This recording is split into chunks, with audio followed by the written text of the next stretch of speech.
Maintenant, je vais essayer de dessiner un état un peu plus vaste sur ce qui se fait un peu ailleurs, mais ce qui se fait déjà en Nouvelle-Calédonie aussi, mais qui n'est pas encore tout à fait visible, et qui sera donc sans doute notre quotidien dans quelques mois ou quelques années. Alors, petit plan de ma présentation. D'abord, quelle est la question? À quoi va essayer de répondre cette présentation? Que sont les documents numériques? De quoi parle-t-on? Comment déguster aujourd'hui un document numérique? Individus et bibliothèques ne sont pas tout à fait identiques, d'où des positions aussi qu'il nous faut réfléchir. Et puis la place des bibliothèques change dans le monde numérique. Ça, c'est aussi quelque chose qui était évoqué tout à l'heure en transparence dans plusieurs interrogations. Et vous me direz si ce sont des propos iconoclastes ou si ça vous fait plaisir. Et puis ensuite, je passerai à un mini-guide pratique, comment gérer le numérique en bibliothèque, en disant, voilà, demain je passe au numérique dans mon centre de doc ou ma bibliothèque. Qu'est-ce que je dois faire? De quoi dois-je me soucier d'abord? Et puis ensuite, on parlera de vous. Qui sont les acteurs en Nouvelle-Calédonie aujourd'hui? Que se passe-t-il? Que pourrait-il se passer si ça s'étendait? La question n'est plus est-ce que, mais la question c'est quand. Quand passerons-nous tous à une offre de documents numériques dans nos bibliothèques? Le mouvement est lancé, vous l'avez déjà tous vécu, vous avez déjà tous consulté des documents numériques. Maintenant, vraiment, c'est est-ce que c'est dans 1 an, dans 2 ans ou dans 5 ans? Bon, la réponse est un peu difficile encore à donner aujourd'hui, mais la perspective, c'est donc 100% des centres de documentation et des bibliothèques du territoire, du pays, qui disposent d'une offre numérique. Voilà, c'est là qu'on va. C'est à peu près sûr. Vous avez vu l'exemple de l'IRD, l'exemple de l'université. Nous sommes en avance, entre guillemets. Nous sommes dans des univers où ces choses se sont développées depuis 10 ans. Aujourd'hui, la lame de fond touche tout le monde. Elle touche mon assureur. Elle touche les élèves du lycée. Elle touche tout le monde. Donc, question, tous. On y passe tous. Il n'y a pas à hésiter. On ne peut pas dire « Oh non, moi je vais attendre un peu ». Non, voilà. Documents numériques. De quoi parlons-nous? Traditionnellement, dans les bibliothèques, on trouve des livres, des périodiques, de la musique, des films, des jeux, des images, animées ou fixes, et puis des multimédias, des CD-ROM, des DVD, des choses comme ça. J'ai mis à droite des copies d'écran de différents sites sur lesquels je me suis promené ce week-end. Kobo, qui vend des livres numériques. La bibliothèque de Carnon, de Mobio Carnon, qui offre des films et de la musique à ses lecteurs. Ou bien Amazon, qui nous vend des abonnements électroniques à des quotidiens. De quoi parlons-nous? De tous ces types de documents. Donc, il est clair que, quand on parle du numérique en bibliothèque, ce sont les livres, les périodiques, la musique, les films, les jeux, les images, etc. Tout est numérisé et numérisable aujourd'hui. Par contre, ce sur quoi on doit s'entendre, c'est que je ne veux plus évoquer les objets distribués sur des supports physiques. Ça a été un temps, le CD-ROM a très bien marché, le DVD a assez bien marché, c'est fini. Maintenant, on va passer au dématérialisé complet. Ça demande d'avoir du réseau, que ce soit de la 3G, du Wi-Fi ou des serveurs ou de l'Internet. Mais c'est ça aussi l'objectif. Enfin, je dirais l'horizon. C'est le passage au virtuel complet, sans support physique. Alors, la vidéo on demande existe aujourd'hui, la musique, n'en parlons pas. Les discothécaires ont mené de longs débats ces dernières années pour dire qu'ils allaient disparaître. Bon, mais ils ont disparu, c'est fait, merci.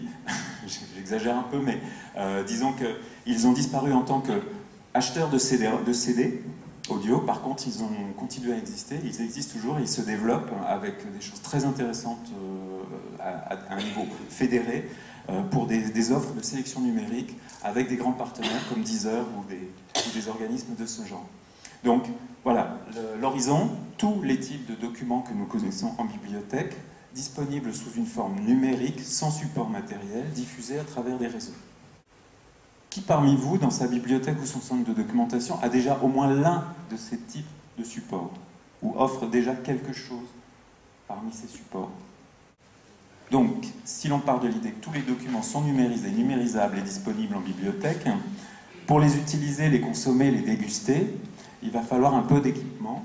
Aujourd'hui, il vous faut un appareil, vous le savez, mais je préfère le répéter, c'est quand même plus évident. Alors PC, comprenez par là ordinateur personnel, ça peut être un Mac, et même beaucoup de gens préfèrent le Mac. Une liseuse, il en existe plusieurs, une tablette, type iPad ou les concurrents, Et puis smartphone, donc ces téléphones entre guillemets intelligents. Quelque chose doit vous frapper tout de suite. Quand je parle de liseuse, de tablette, de smartphone, c'est que ce sont des appareils mobiles et portables. L'usager ne va plus venir chez vous. Il n'a pas besoin de venir chez vous. Donc attention, il vous faut du réseau, parce que en fait, la plupart des éléments que nous allons échanger ou auxquels nous allons accéder vont passer par le réseau. Vous voyez en dessous à gauche, j'ai mis la dernière offre d'Amazon qu'on voyait ce week-end.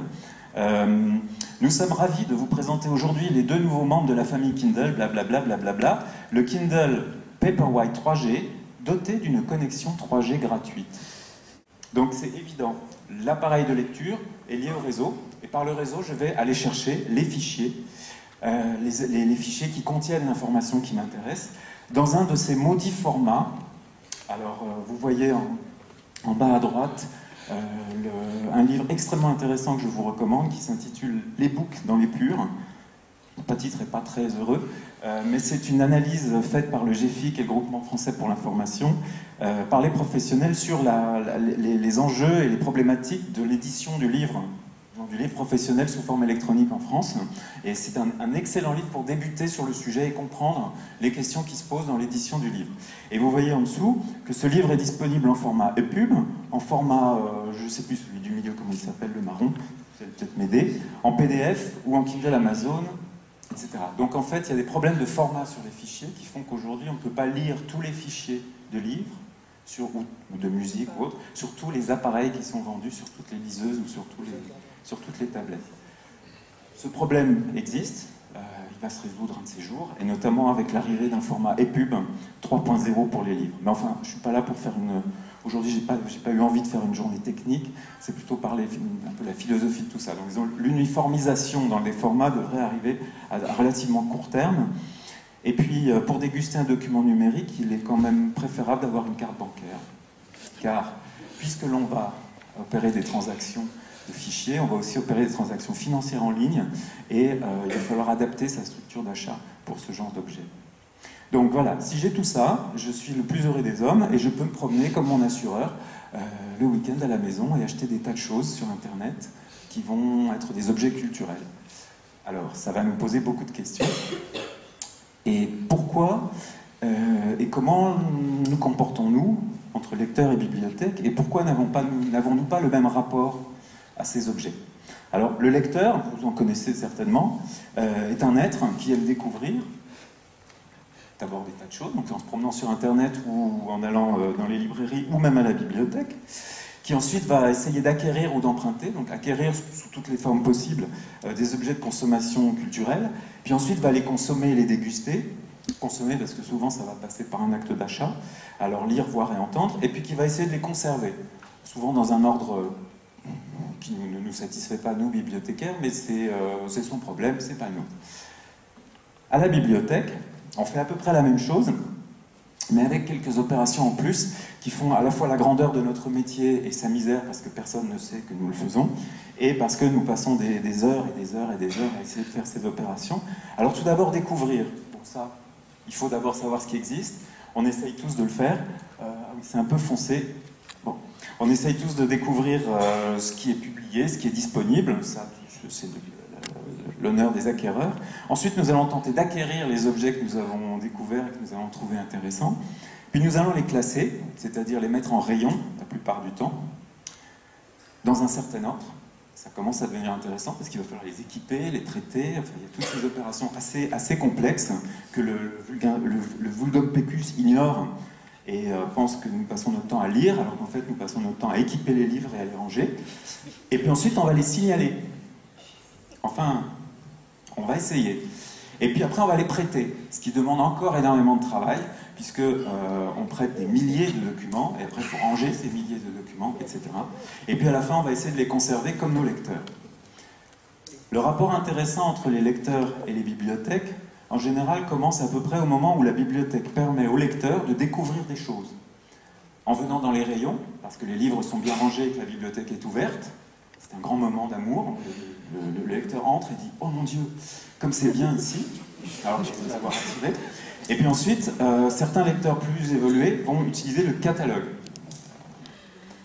Ou vont trouver, via des moyens parfois involontaires, l'existence du catalogue, par exemple sur Internet, ou par exemple quand ils vont au CDI. L'autre jour, j'ai demandé aux lycéens, est-ce que vous connaissez le catalogue de la bibliothèque? Grand blanc.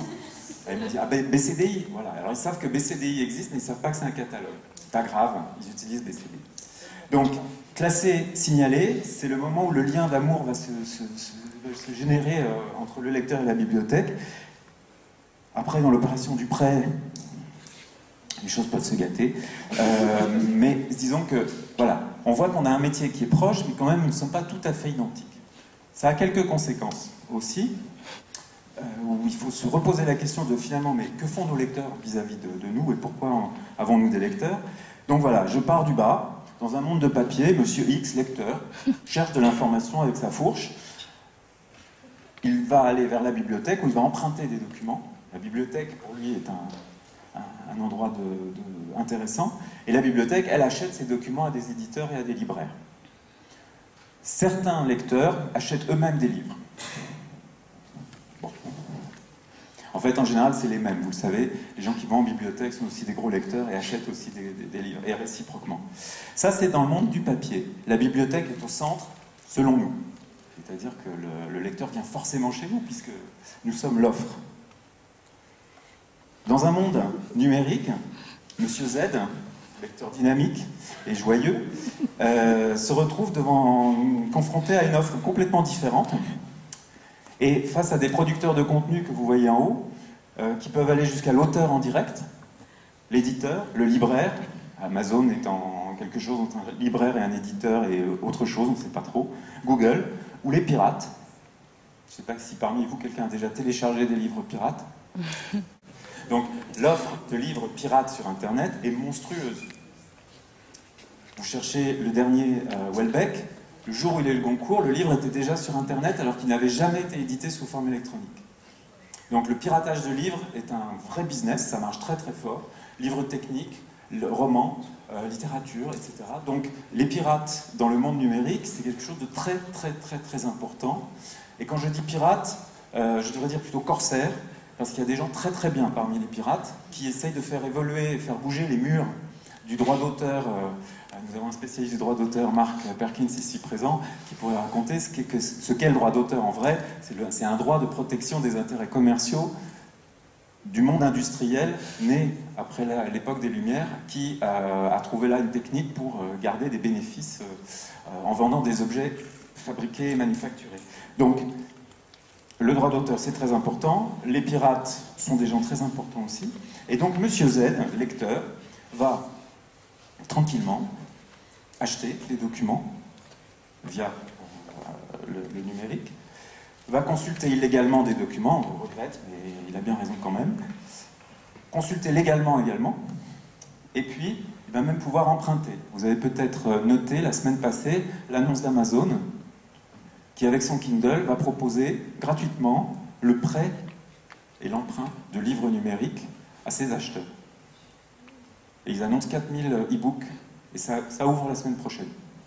Donc vous avez un Kindle, vous avez l'abonnement premium chez Amazon, vous pouvez télécharger des livres à un prix raisonnable, et vous avez en plus gratuitement 4000 livres, que vous pouvez emprunter un par mois. Donc c'est une offre assez minable en fait, et accrochée un peu, c'est comme les bouquets de télévision. On vous dit voilà, il y en a beaucoup, il y en a au kilo, quoi. On vous dit 4000 livres, oh, génial. Bon, sauf qu'il n'y a peut-être pas des bons livres dedans. Donc on vous fait une offre au kilo, mais elle est faite, elle existe, et elle existe la semaine prochaine. Et ça s'appelle de l'emprunt, du prêt. Donc, à ce moment-là, Monsieur Z va quand même aller en bibliothèque, parce qu'il aime bien la bibliothèque, parce que la bibliothèque est sympa, parce qu'on peut avoir des conseils, parce qu'il y a des services, parce que finalement la bibliothèque c'est quand même un lieu où je peux m'orienter, où si je trouve une personne aimable, je vais trouver une atmosphère, je vais trouver d'autres gens comme moi. C'est ce fameux troisième lieu. Mais on voit que la bibliothèque n'est plus du tout au centre du modèle, et je pense que ce que j'essaye de vous dire aujourd'hui, c'est qu'il faut vous mettre à la place de Monsieur Z. Et mettez Monsieur Z au milieu, et du coup, bon, mon lecteur, avant de venir chez moi, que peut-il faire? Et viendra-t-il chez moi avec tout ce qu'il a déjà fait? C'est vraiment ça que le numérique nous pose comme question aujourd'hui. Et donc, la question va être, et nous, qu'est-ce qu'on fait dans cette histoire?